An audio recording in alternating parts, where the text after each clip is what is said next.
Tech giants are facing tens of millions of dollars in penalties if they fail to act on violent or extreme material on their platforms. Meta, Google, X, Telegram, WhatsApp and Reddit have received legal notices from Australia's ESafety Commissioner in response to a surge in reports of harmful content.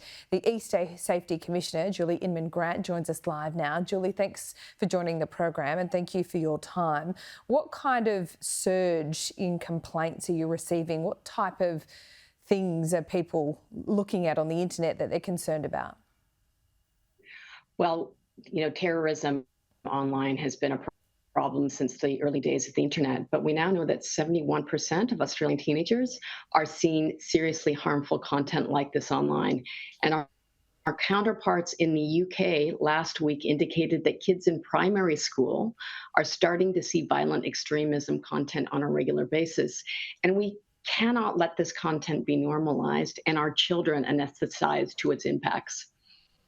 No, and I don't know whether you can single one platform out as being a worse offender than the others, or can you? Some of the worst content being seen on X or Facebook or Instagram? Which is it?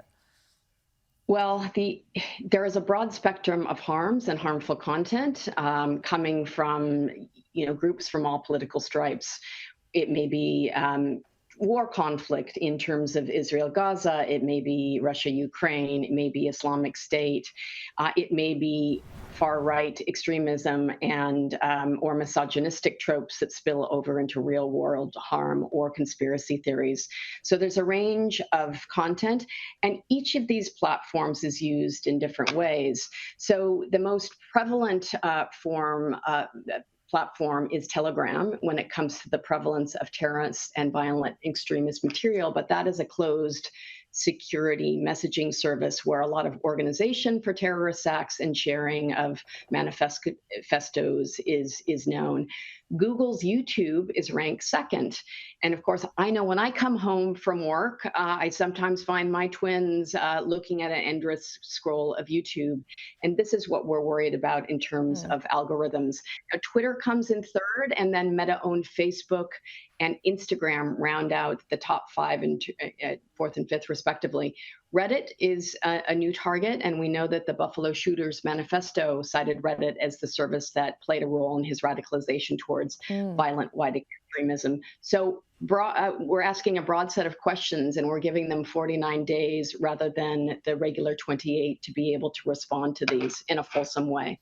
Julie, the algorithms are a real issue here because, we always hear from whether it's the boss of Facebook or others that, they're constantly tweaking the algorithm. It's community-based, blah, blah, blah. But I've noticed even with Princess Kate, for example, there's so many conspiracy theories about where she is and what's going on with that situation.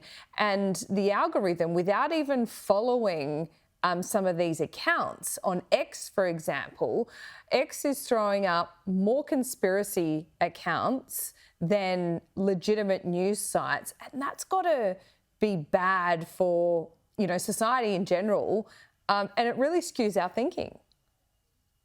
Well, and we exposed in our last regulatory notice to Twitter X around online hate that they had actually excised 80% of their trust and safety engineers, more than 50% of their content moderators, and 80% of their public policy people. So if you don't have the right tools and technology or trust and safety infrastructure in place or the people to deal with this content, that's problematic. And yes, algorithms are being tweaked for maximum engagement, but we're also concerned about the exploitation of live streaming, recommender systems, but also we're concerned about reports that terrorists and violent extremisms are moving to capitalize on the emergence of generative AI and are experimenting with ways this new technology can be misused to cause harm. So we need to know that these companies, where they're integrating generative AI capability, have put in sufficient guardrails that are robust and effective. Julie, we know from experience that Facebook, for example, has refused to even engage or return phone calls when it comes to news bargaining and Australian news content on Facebook. Is there any more engagement when it comes to, you asking for a please explain on some of this content?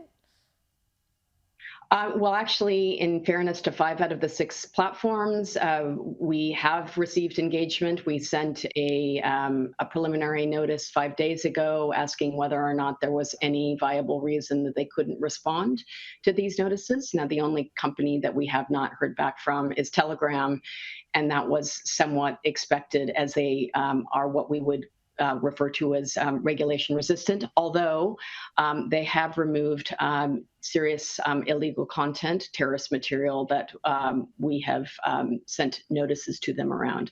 So we'll see.